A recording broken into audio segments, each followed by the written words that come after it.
तो मैं जो कदम सरकार ने और धर्मेंद्र प्रधान जी ने लिया उसका स्वागत करता हूं, सम्मान करता हूं और सभी देशवासियों को बधाई देता हूं कि ये एक लोकतंत्र की जीत है जो आज हमने देखा और इसे ऐसा ही आगे भी हम सुरक्षित रखें लोकतंत्र को भारत में। और देश की युवा पीढ़ी को मैं बधाई देना चाहता हूं और धन्यवाद देना चाहता हूं सीजेपी के हमारे टीम और भाइयों और बहनों को जिन्होंने ये मुद्दा उठाया सबसे पहले, और जो वॉलंटियर्स जिन्होंने उनका साथ निभाया, जो देश भर से छात्र और युवक और बड़े बूढ़े लोकतंत्र के लिए खड़े हुए, उन सब का सम्मान करता हूं मैं। और सबसे बड़ी बात कि जिस तरह से उन्होंने शांति बनाए रखा जहां ये प्रदर्शन हो रहे थे, कुछ जगहों पे दुर्भाग्य है कि छुटपुट घटनाएं भी देखी। मुझे उम्मीद है कि इस शांति को हम बनाए रखें और कहीं भी कोई गलत बात नहीं होगी। आगे भी ये जो शक्ति है लोकतंत्र की वो हमारी शांति से हुई है, ना कि हमारे बाजुओं के बल से। उसके मुकाबले तो आपके बंदूकें हैं, मगर जो शांति की हमने ताकत दिखाए उसके मुकाबले कोई हथियार नहीं है, तो उसे बनाए रखें। अब जब आप महसूस कर रहे हैं कि आपकी जीत हुई, तो विजय में विनम्रता सबसे बड़ी बात है, वही आपके चरित्र को प्रदर्शित करता है, परिभाषित करता है। तो अब जब इस आंदोलन को जरूरत पड़े और कुछ आगे लेना हो या फिर अभी रोकना हो, जो भी करें बहुत ही शांति से करें। मैं ये उम्मीद करता हूं कि एक तरफ जब जवाबदेही हमें मिली इस बार की, तो अब सुधार पर काम करने की जरूरत है। केवल एक इस्तीफा से, रेजिग्नेशन से राष्ट्र नहीं बनता है। तो शिक्षा में सुधार हो, इस पर भी आगे काम हो। मुझे पूरी उम्मीद है जिस उदारता से सरकार ने ये कदम ली है वो इसमें अब सुधार के कार्यों में भी जुड़ेगी। सुधार सिर्फ शिक्षा में नहीं बल्कि शासन में भी मेरी उम्मीद है कि अब से देश चलाने का तरीका जरा बदलेगा। जहां भय है वो नहीं बल्कि प्यार मोहब्बत से देश को चलाया जाएगा और अन्याय न होकर सत्य के रास्ते पे चलाया जाएगा। और वैसे ही जहां कहीं भी जिस रूप में भी भ्रष्टाचार है उसे हटाया जाएगा और सच्चाई के रास्ते पे एक भारत देश के लिए और विदेशों के लिए भी एक उदाहरण बनेगा, सच में विश्व गुरु बनेगा। ऐसी मेरी आशा है कि ये एक नया भारत की शुरुआत होगी। मैं उम्मीद करता हूं सरकार से कि इस बदलाव के साथ ही बहुत से और बदलाव भी लाएंगे शासन चलाने के तरीकों में भी। अब क्योंकि मैं लद्दाख से हूं और एक पर्यावरण कर्मी हूं, एनवायरमेंटलिस्ट हूं, तो मैं उम्मीद करूंगा सरकार के से कि जो लद्दाख के पहाड़ों को संरक्षित करने की, वहां के लोगों को लोकतंत्र देने की प्रक्रिया चली है, उसे भी बिल्कुल ईमानदारी से चलाया जाए।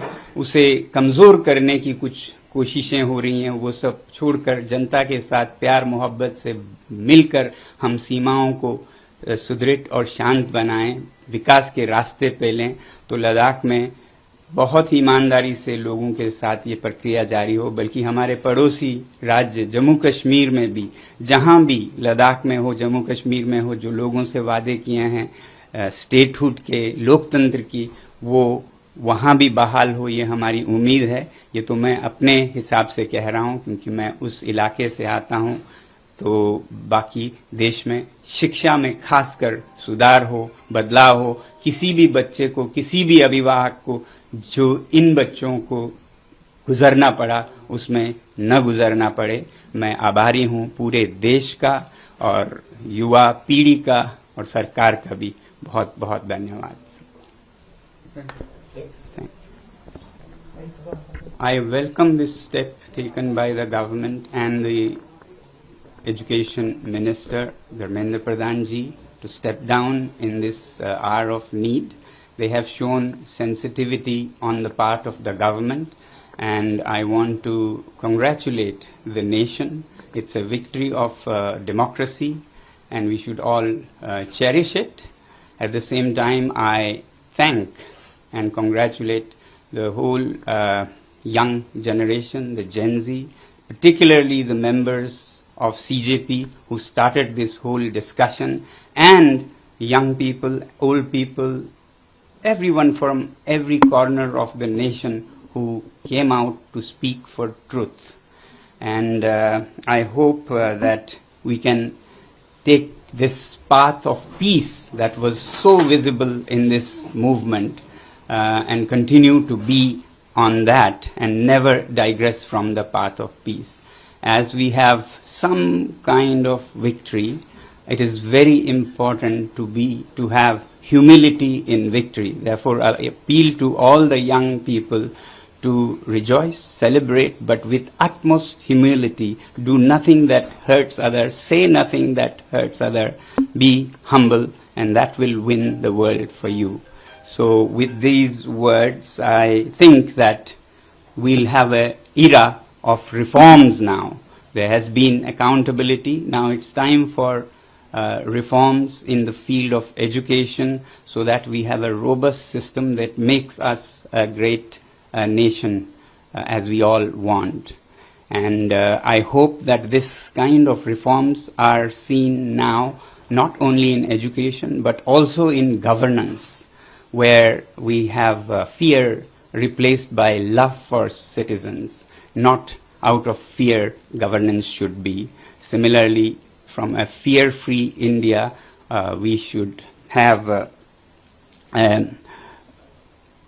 injustice-free India, where there is justice in everything, whether it is examination or elections or the corridors of power to the courts of India. We should have justice and corruption-free India in whatever form.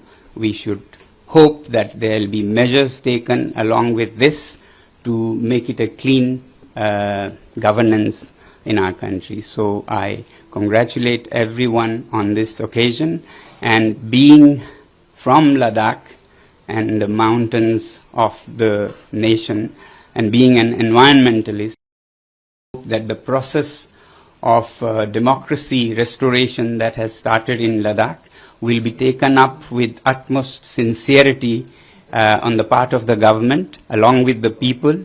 There have been some steps to undermine the democracy that has been granted. These would be taken up very sincerely together with the citizens is my hope. Talking of democracy restoration, I also hope that our brothers and sisters in our neighboring Jammu and Kashmir will have the pledge that they were given of restoration of statehood. I look forward to see a great India with this change that people have brought, and I congratulate every citizen once again, and thank you all very much.